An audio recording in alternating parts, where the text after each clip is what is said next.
Will Goldstein here, thekingscourt.com. Again, a chance to subscribe down there by hitting that button. And again, I'm a musician. You can check out my songbooks and my digital albums by going to thekingscourt.com, or even at my YouTube main page, The King's Court. So we're doing C.S. Lewis here, Mere Christianity, and the name of this video is Christianity and Sexual Morality. He just calls it sexual morality.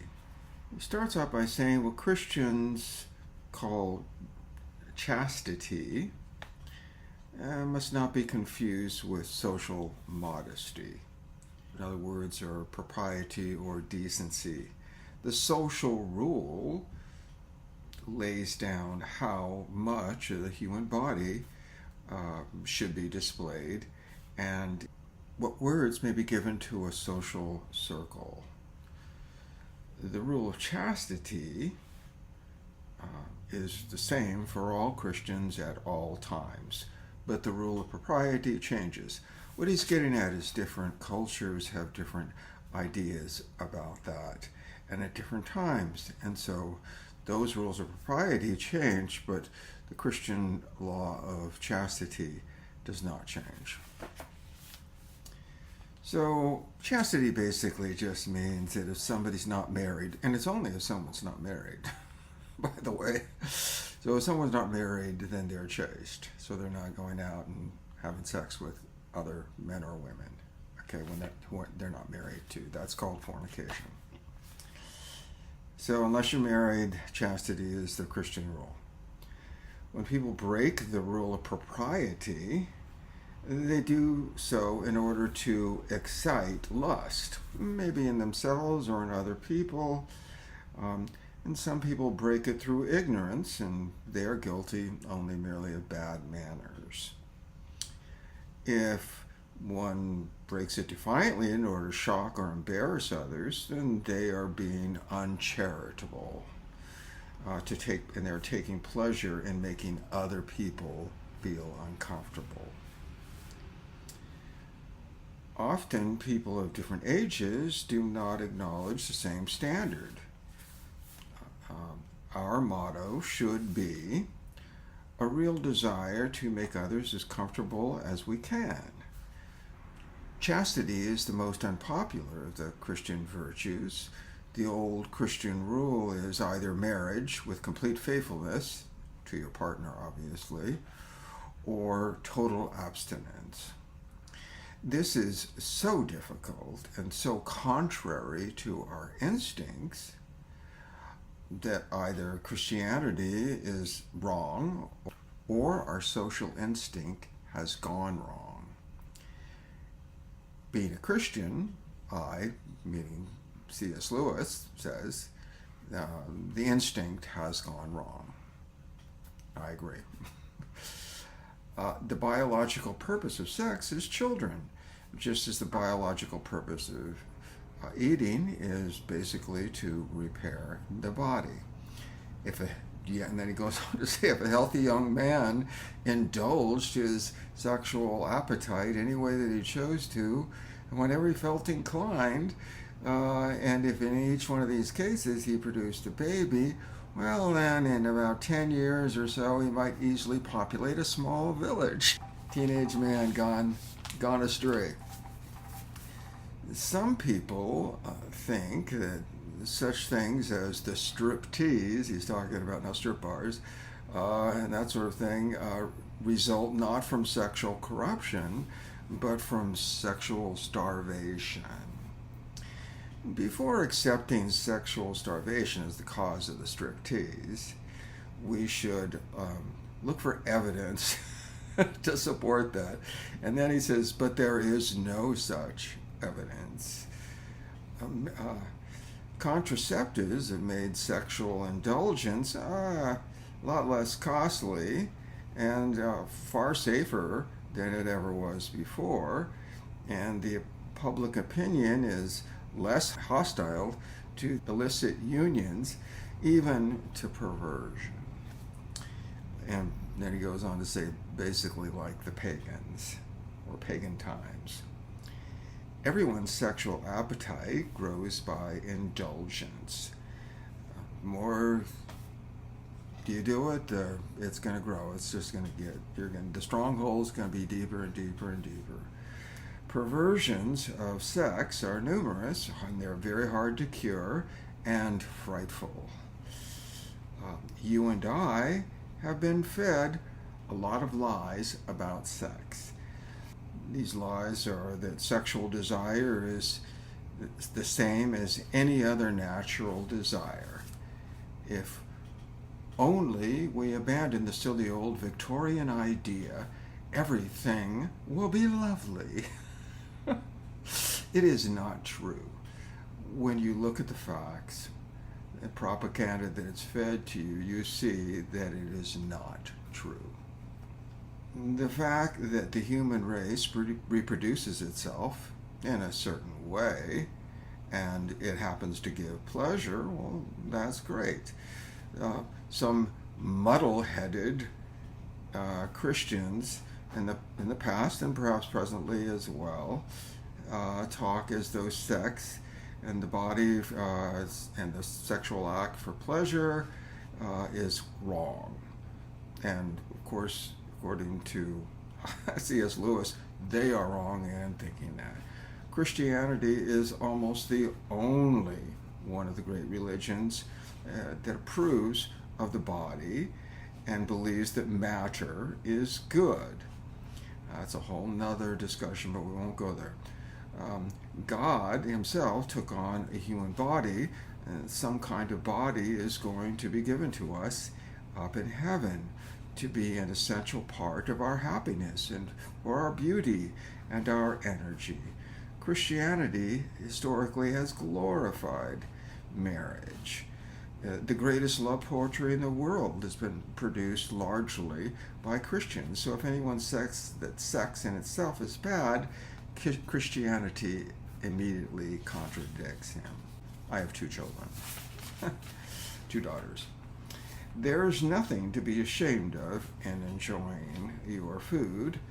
There would be shame if the world made food the main interest of their lives. We call this gluttony. We grow up surrounded by propaganda in favor of unchastity. Tell me about it. Everywhere you look, it's everywhere. It's gotten worse too.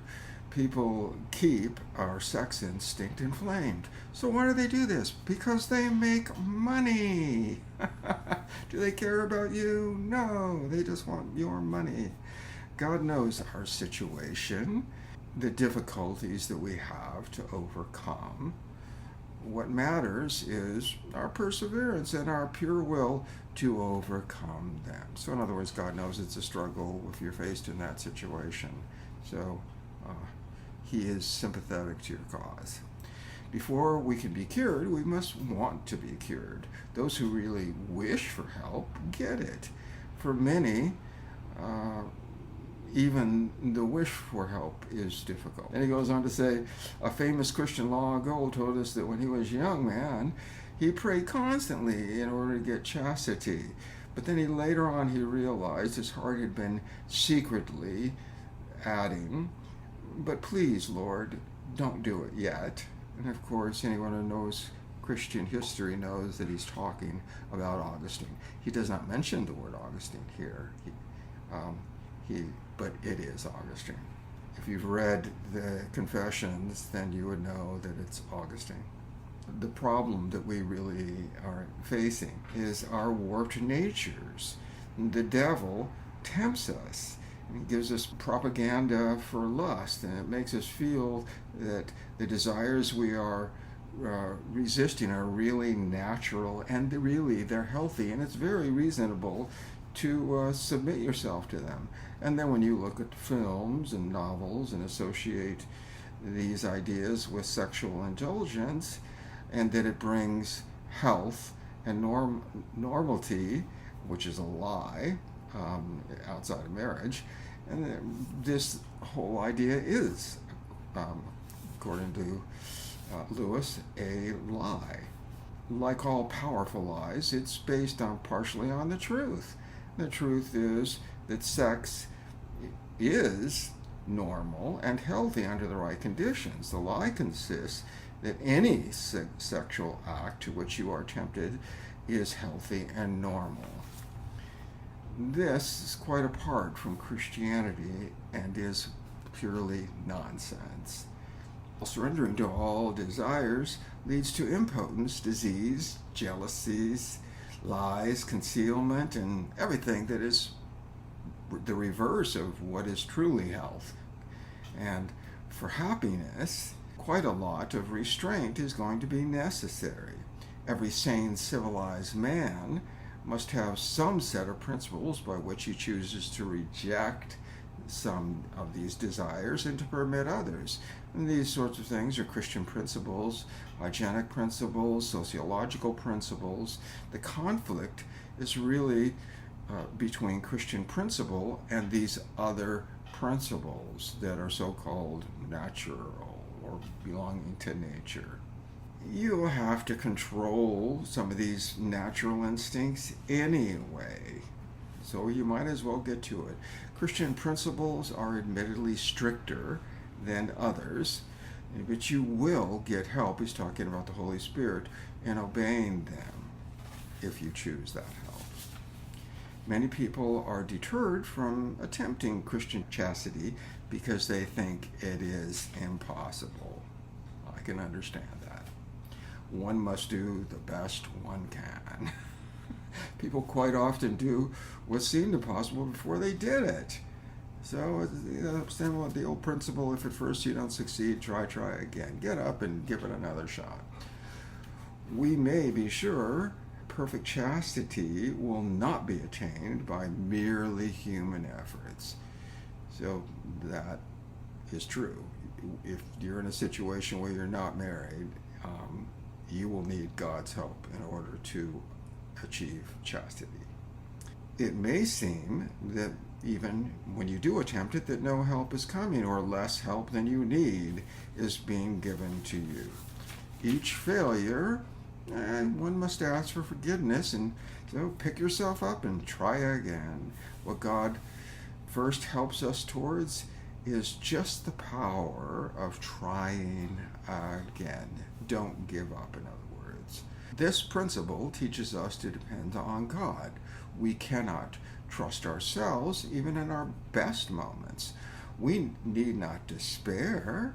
Failures are forgiven. The only fatal thing is to be content with anything less than the perfection itself. People misunderstand what psychology teaches about repressions. A repressed desire or thought is one thrust into the subconscious, I'm paraphrasing this, and can now come before the mind in a disguised form.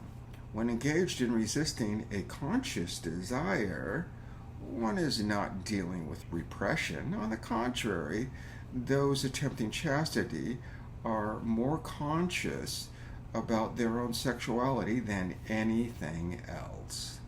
Virtue, even attempted virtue, brings light, but indulgence brings fog. I would say darkness as well. So I found this interesting. He says, if anyone thinks Christians regard unchastity as a supreme vice, he is wrong. The sins of the flesh are bad. He's not saying it's not bad. They are the least bad of all the sins. I don't know where he exactly gets this philosophy. But this is what I'm just telling you what he says. Okay, I wouldn't know where scripturally he would back that up, but that's his impression, that they're the least bad. When he goes on to explain it, it makes sense to me. I agree with him, really. The worst are purely spiritual. And these are things like putting other people always in the wrong, in other words, fault finding. If you've ever lived with a fault finder, it's hell. Bossing around and patronizing other people, these kinds of things I personally despise. Backbiting, talking about some other people behind their back. And then he goes on to other kinds, like the pleasures of power or demonic hatred towards other people. These are really the worst. There are two things inside competing with the self. These two things are the animal self and the diabolical self. I think it's pretty obvious what he means there. The animal self is in the flesh and associated with your body, and the diabolical self is more associated with the spirit and your mind. Okay, for example, some man is tempted to have sex. That's obviously lustful and fleshly, but diabolical would be Hitler, a tyrant or power monster or something like that. So anyway, there's the animal self and the diabolical self. The diabolical self is the worst of the two. And then he goes on to say, a cold, self-righteous prig who goes regularly to church may be far nearer to the gates of hell than a prostitute. Of course, it is better to be neither. And then I'm adding, that was the end there, but I'm adding, perhaps this is why Christ was seen with prostitutes. He wanted to help them.